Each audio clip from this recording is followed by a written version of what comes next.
ദുഃഖകരമായ ഒരു വാർത്ത ഇന്ന് രാവിലെ പുറത്തു വന്നത്. ഇറാൻ പ്രസിഡന്റ് ഇന്നലെ മുതൽ വലിയ തിരച്ചിലായിരുന്നു. ഇറാൻ പ്രസിഡന്റും വിദേശകാര്യമന്ത്രിയും അടക്കം സഞ്ചരിച്ച ഹെലികോപ്റ്റർ ഇന്നലെ വൈകിട്ട് ഇന്ത്യൻ സമയം ഏതാണ്ട് 7 മണിയോടുകൂടിയാണ് തകർന്നു വീണത്. ഇപ്പോൾ പുതിയ വിവരങ്ങൾ പുറത്തു വരുന്നത് ഇറാൻ പ്രസിഡന്റ് ഇബ്രാഹിം റൈസി കൊല്ലപ്പെട്ടു എന്നുള്ളതാണ്. ഹെലികോപ്റ്റർ അപകട സ്ഥലത്ത് ജീവനോടെ ആരും അവശേഷിക്കുന്നില്ല എന്ന് രക്ഷാപ്രവർത്തകർ വ്യക്തമാക്കുന്ന പശ്ചാത്തലം വന്നു കഴിഞ്ഞു. കാരണം നമുക്കറിയാം, ഇന്നലെ 14 മണിക്കൂറായി തെരച്ചിൽ ഊർജിതമായി നടക്കുന്നുണ്ടായിരുന്നു. റഷ്യയും തുർക്കിയും അടക്കമുള്ള ലോകരാജ്യങ്ങൾ ഈ വിഷയത്തിൽ ഇടപെടുകയും വലിയ പിന്തുണ ഇറാൻ നൽകുകയും ചെയ്യുന്നതൊക്കെ നമ്മൾ കണ്ടു. ഈ ഉൾനാടൻ ഗ്രാമമാണ് ഉസി എന്ന ഗ്രാമത്തിനടുത്താണ് ഹെലികോപ്റ്റർ തകർന്നു വീണത് എന്ന് ഇന്ന് രാവിലെ ചില വിവരങ്ങൾ പുറത്തു വന്നിരുന്നു. പക്ഷേ ഈ മോശം കാലാവസ്ഥ രക്ഷാദൗത്യത്തിന് തടസ്സം സൃഷ്ടിച്ചു എന്ന വിവരങ്ങളാണ് ഈ ഘട്ടത്തിലേക്ക് വന്നത് എന്നുള്ളതാണ് ഏറ്റവും പ്രധാനപ്പെട്ട വിവരം. നമുക്ക് ഇതിന്റെ വിശദാംശങ്ങളിലേക്ക് പോകേണ്ടതുണ്ട്. അസർബൈജാൻ അതിർത്തിക്ക് സമീപത്തുള്ള ജോൽഫ നഗരത്തിലാണ് ഈ അപകടമുണ്ടായത് എന്നായിരുന്നു വിവരം. ടെഹ്റാനിൽ നിന്ന് 600 കിലോമീറ്റർ അകലെയാണ് ഈ സ്ഥലം. മോശം കാലാവസ്ഥയെ തുടർന്ന് ഹെലികോപ്റ്റർ ഇതുമായി ബന്ധപ്പെട്ട് തകർന്നു വീഴുകയായിരുന്നു എന്നാണ് ഈ തിരിച്ചിറക്കുന്നതിനിടയിൽ ഹാർഡ് ലാൻഡിംഗ് എന്നാണ് ഇതുമായി ബന്ധപ്പെട്ട വിശേഷണങ്ങൾ നേരത്തെ ഉണ്ടായിരുന്നത് എന്നുള്ളതാണ്. പ്രസിഡന്റിനായി ഇന്നലെ മുതൽ ഇറാൻ പ്രാർത്ഥനയിലായിരുന്നു. ഇറാന്റെ ഔദ്യോഗിക ടെലിവിഷൻ അടക്കം പ്രസിഡന്റിനായി പ്രാർത്ഥിക്കണമെന്ന് ആഹ്വാനം ചെയ്യുകയും പ്രസിഡന്റിനായുള്ള പ്രാർത്ഥനകൾ സംപ്രേഷണം ചെയ്യുകയും ചെയ്തിരുന്നു. രക്ഷപ്പെടുത്താനാകുമെന്നുള്ള ചെറിയ നേരിയ പ്രതീക്ഷയെങ്കിലും ഉണ്ടായിരുന്നു. പക്ഷേ ഈ രക്ഷാപ്രവർത്തകർക്ക് ഈ പ്രദേശത്തേക്ക് എത്തുക എന്നുള്ളത് അത്ര എളുപ്പമുള്ള കാര്യമായിരുന്നില്ല എന്നുള്ളതാണ് ഏറ്റവും പ്രധാനപ്പെട്ട വിവരം. അങ്ങനെയാണ് ഇന്ന് രാവിലെ അല്പം മുമ്പ് ഏതാണ്ട് 1 മണിക്കൂർ മുമ്പ് ഇറാൻ മാധ്യമങ്ങൾക്ക് തന്നെ റെഡ് ക്രസന്റിന്റെ മേധാവി തന്നെ ഇക്കാര്യത്തിൽ ഒരു സ്ഥിരീകരണം നടത്തുകയാണ്. കാരണം പ്രസിഡന്റ് ജീവനോടെ ഇരിക്കാനുള്ള യാതൊരു സാധ്യതയുമില്ല എന്നുള്ള കാര്യത്തിൽ പ്രസിഡന്റിനൊപ്പം വിദേശകാര്യമന്ത്രി ഉണ്ടായിരുന്നു. കിഴക്കൻ അസർബൈജാൻ പ്രവിശ്യ ഗവർണർ മാലിക് റഹ്മത്തി ഉണ്ടായിരുന്നു.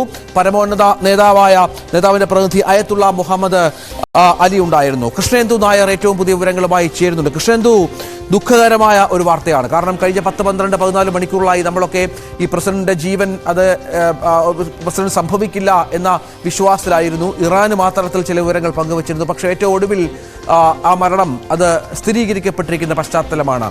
എന്താണ് സംഭവിച്ചത് എന്ന കാര്യത്തിൽ എന്തെങ്കിലും വിവരങ്ങൾ പങ്കുവെക്കുന്നുണ്ടോ ഇറാൻ കേന്ദ്രങ്ങൾ? അസർബൈജാനും ഇറാനും ചേർന്ന് അറാസ് നദിയിൽ 3ാമത്തെ അണക്കെട്ട് നിർമ്മിച്ചിരുന്നു. ഇതിന്റെ ഉദ്ഘാടനത്തിനായിട്ടായിരുന്നു ഇബ്രാഹിം റൈസി അസർബൈജാനിലേക്ക് പോയത്. തിരികെ വരുന്ന വഴിക്കാണ് അപകടമുണ്ടായത്. പ്രതികൂല കാലാവസ്ഥയെ തുടർന്നാണ് അപകടം ഉണ്ടായതെന്നാണ് പ്രാഥമിക വിവരം. ഒരു ടർക്കിഷ് ഡ്രോൺ ആണ് ഇപ്പോൾ അപകട സ്ഥലത്ത് നിന്ന് ഈ ഹെലികോപ്റ്ററിന്റെ അവശിഷ്ടങ്ങൾ കണ്ടെത്തിയിരിക്കുന്നത്. ഇബ്രാഹിം റൈസിയുടെ ഒപ്പം വിദേശകാര്യമന്ത്രി ഹുസൈൻ അമീർ അബ്ദുല്ലാഹിയാൻ, കിഴക്കൻ അസർബൈജാൻ പ്രവിശ്യയുടെ ഗവർണർ, മറ്റു ഉദ്യോഗസ്ഥർ എന്നിവരാണ് ഹെലികോപ്റ്ററിൽ ഉണ്ടായിരുന്നത്. ഇത്രയും വിവരങ്ങൾ ഇറാൻ വാർത്താ ഏജൻസിയാണ് പ്രാഥമികമായി സ്ഥിരീകരിച്ചിട്ടുള്ളത്. ഒപ്പം ബാക്കിയുള്ള വിവരങ്ങൾ 73 രക്ഷാപ്രവർത്തക ഗ്രൂപ്പുകൾ നിലവിൽ സംഭവ സ്ഥലത്തുണ്ട്. പക്ഷേ രക്ഷാപ്രവർത്തനങ്ങൾ കുറച്ച് ബുദ്ധിമുട്ടാണ്. പ്രതികൂല കാലാവസ്ഥയാണ് ഇപ്പോൾ സംഭവ സ്ഥലത്തുള്ളത്. ഇറാന്റെ തലസ്ഥാനമായ തെഹ്റാനിൽ നിന്ന് വെറും 600 മീറ്റർ അകലെയാണ് ഈ അപകടം നടന്നിരിക്കുന്നത്. ഈ അതിശൈത്യവും മഞ്ഞുവീഴ്ചയും നമുക്ക് ഇന്നലെ മുതൽ തന്നെ ഈ പ്രദേശത്തിന്റെ ഒരു ഭൂമിശാസ്ത്രത്തെക്കുറിച്ച് ചില വിവരങ്ങൾ പുറത്തു വന്നിരുന്നു.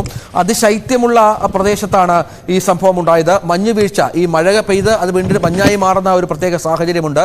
ഈ പർവ്വത നിരകളാണ് ഈ പ്രദേശത്ത്. അതുകൊണ്ട് തന്നെയാണ് രക്ഷാപ്രവർത്തനം ദുഷ്കരമായി മാറിയത്. ഈ പ്രധാനമായും അപകട കാരണം ഇങ്ങനെ തന്നെയാണ് എന്ന് തൽക്കാലത്തേക്കെങ്കിലും നമുക്ക് പ്രാഥമികമായി വിലയിരുത്താമോ കൃഷ്ണേന്ദു? പ്രതികൂല കാലാവസ്ഥ മാത്രമല്ല, പാറക്കെട്ടുകളും കുന്നുകളും നിറഞ്ഞ പ്രദേശം കൂടിയാണ്. അതുകൊണ്ട് തന്നെ അപകടം സംഭവിക്കാൻ കാരണം ഈ പ്രതികൂല കാലാവസ്ഥയാണ്. മാത്രമല്ല, രക്ഷാപ്രവർത്തനങ്ങൾ ഇപ്പോൾ ബുദ്ധിമുട്ടിലാകുന്നതും ഈ കാലാവസ്ഥയും മാത്രമല്ല പ്രദേശത്തിന്റെ ഘടനയും കൂടി ചേർന്നിട്ടാണ്.